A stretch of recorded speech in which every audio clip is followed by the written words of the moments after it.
Hi, I'm Perfecto. That's weird. Anyways, hi. I am going to be talking about the execution and concept behind my superhero at quarantine photo set. I didn't expect it to blow up like it did, to go viral, because I just did it for whatever. Like, I wanted to do it, I had an idea, execute. Part of that is also just me trying to teach something. And of course, like, a lot of people kind of ask what I do with the photos I do. And I guess now's just the perfect time to do it. Especially that one, it kind of went viral. I'm so grateful for it. So I guess it makes it like even cooler for me that I get to teach about something that I know people at least like or shared at one point. There are like four things that kind of brought this all together. For example, the first one would just be we're in quarantine. The concept wouldn't work if everyone's allowed to go out. It wouldn't be as impactful, something like that. Next would be, like there's a Percy Jackson series that's going to be shown on Netflix. I just got really excited about it. It was just at the back of my head. That's it. Like demigod, superheroes. It was just there. Third would be like frontliners. There's like a what if plot in my head that was happening at the time. Which is like all rich people, all celebrities, no matter how powerful they are, kind of have to stay at home. Well, it's these people, the doctors, nurses, everyone basically who does that kind of work. They all are allowed and actually need to go outside. And I was like, okay, so back to the rich and powerful. So what if the rich and powerful include superheroes? They can also go outside because they may be powerful and have strength and do whatever, but they're not necessarily immune to COVID-19. But yeah, the last would be like I do product photography this quarantine. I don't normally do product photography. The last 2 weeks I really had to learn a lot of things. I needed to learn how to color, I needed to learn how to fix the backgrounds and stuff like that. All I knew how to do was like take out pimples. And all of that just played into this project. Because in this project, that's like the main skill that I had to utilize. Photoshop. Well, okay, so that's the concept, that's the execution. Let's talk about the first photo, the one where I'm floating and there are things around me. Let's go into the technical execution of it all, the photography and the photo manipulation. So let's divide into two. Let's talk about the photography first. Things you'll need. You need a relatively consistent light source. You need a camera. Something a lot of people don't see is that we have strobe lights, artificial lights. One of them is at the left side of the image. It's there to add contrast, a little bit of vignette, and so that one side's really noticeably brighter than the other. And that the next one is behind the camera. That way it just lights up the whole room. That's it when it comes to the things you need. Next is the props. So we just used whatever prop that we had. First thing that you might have noticed would be that laptop that was thrown. That laptop doesn't work, by the way. Just in case you're worried. We had like a pancake pillow. We had a mat. We had books. Fun fact, those Rick Riordan books, those are intentional. I put them there because they play the part in why I did this. We actually did a lot more. If you see in this video here, we did it to the vlog camera. We even had a table, but we didn't use that too. I'm not sure if that would have made any difference on the impact, but we had a table. Okay. We would make sure that all the objects are scattered. To do all that floating stuff, at least when it comes to making yourself float, you need a thing you can sit or lie down on so you can take it out when you manipulate that. I had to lie down on it while my sister, who was actually helped me the entire time, would shoot. I also had to flex the quote-unquote abs just so I could maintain balance. How to position my legs. So if you saw in the draft photos, my legs and my body, like my body was like bent really back at the start because I thought that would be cool. But she told me it looked unnatural, so okay, straight, like as if I'm actually lying down.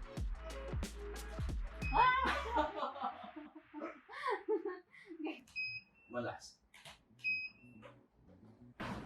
I feel arch talaga eh. Like, you shouldn't be I shouldn't arch. Yeah, you shouldn't arch. Okay. Also note that we made use of a lot of images, but they're all of the same, like at the same angle, they're all like worm's eye view. Make sure your camera barely or never moves at all from the moment you start shooting until you end. For us, we didn't have a tripod, so we kept it facing up while the lens was stacked on books, while the body was on the floor. Next. Okay. Go. Okay, I guess that's it with the props you need. So yeah, that ends the photography execution portion. Oh, I have to talk about ISO, aperture, shutter speed. I don't know the ISO and aperture. I don't think that's important. I do think you need to know the shutter speed. The shutter speed was at 250 because I don't have really fast strobe lights, so there's a chance that object would be blurry because of the motion. So try to just keep that, like, make sure when you take the photo, you capture it at its peak. That's the photography aspect. Okay, let's start with Lightroom. So first is we have this. Actually, you know what? No, let's go to the very first image, which would be me on a stool. For this part, we didn't have the first light yet, which is why I'm kind of dark. So if you go back to how I edited before, that's how it looks. So I make sure that I edit the photos before I put it into Photoshop. Then I edit it again after I Photoshop. So this is the first one. So clearly, I need to take out the stool and that I was lying down as like very straight. But in other photos, I was very bent. My sister said it looked unrealistic, and I just believed her, and hey, she's right. Oh wait, I just want to say something. Go back. My reflection is not seen on the floor, so I didn't really bother with putting my own reflection on the floor. Next would be this. So this is like the base image wherein it's like the background of everything. So we had all the props that would stay, we wouldn't move. So we had the House of Hades book, we had my red jug, and we have other stuff. Next would be the objects that we throw. So one of them would be this, the Harry Potter book, some pillows, mat, the vase, and last would be this. Okay, also note that I edited them all the same way. So here's the before, here's the after, and then I'd edit it again after Photoshop. But okay, let's get to the Photoshop part. Okay, so here we are in Photoshop. Sorry if the audio is a little different. The mic stopped working for this part. But anyways, here it is. It looks pretty organized, but in reality, this was a mess when I first worked on it. And there. So first thing I want to show you guys is how the angles of the photos are different. This means that camera was not stable when we did this project. So that'll take a lot of framing and adjusting of the layers. Okay. Next is it's the taking out of things and the putting of props. It's pretty standard. It's just select and erase. At least that's how I did it. So first, let's take out the stool. Using the quick selection tool, I selected myself and then right click, cut, make a new layer, and I erased everything else after.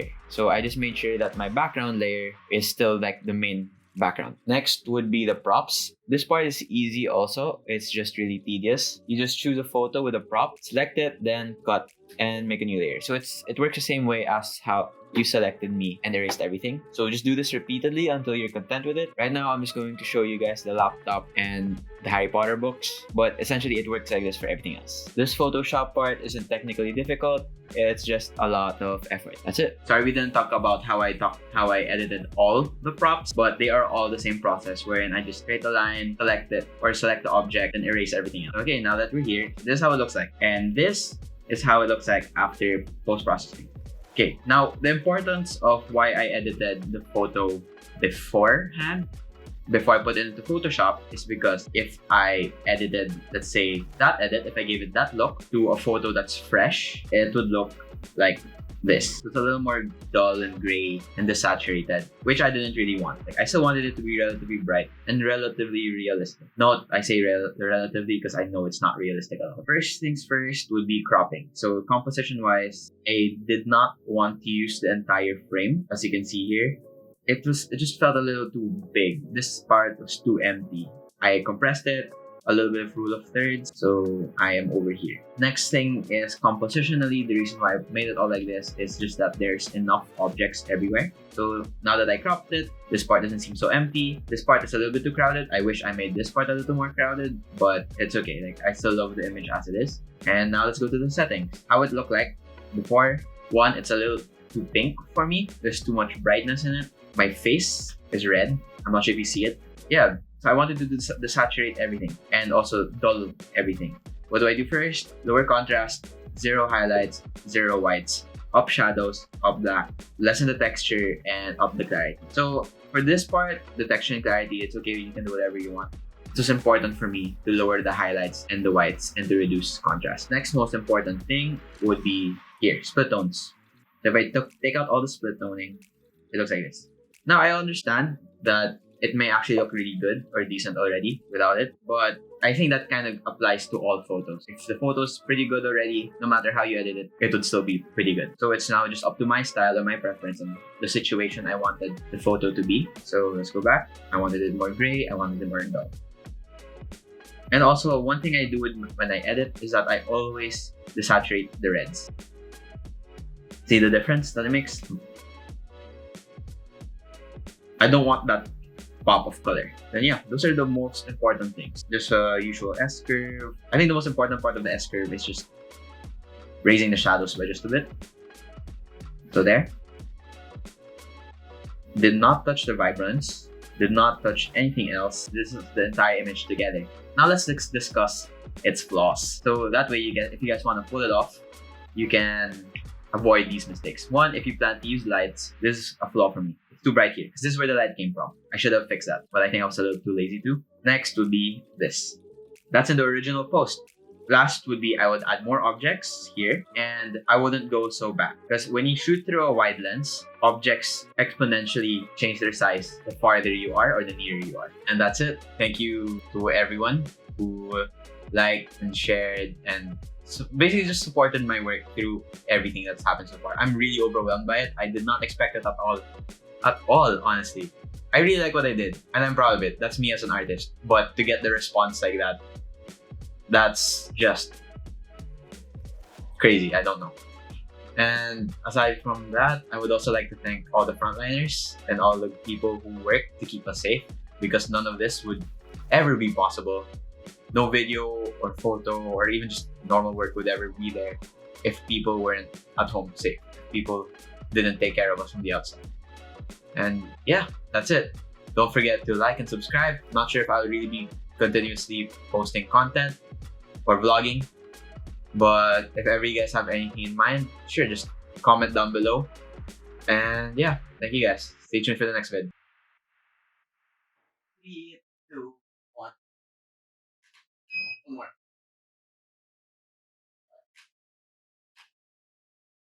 Sorry.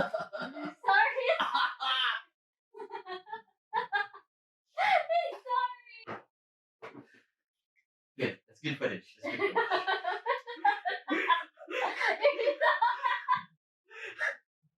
Okay. So that It looked like and then you're being exercised. yeah, okay. So according to her, it looked like I'm being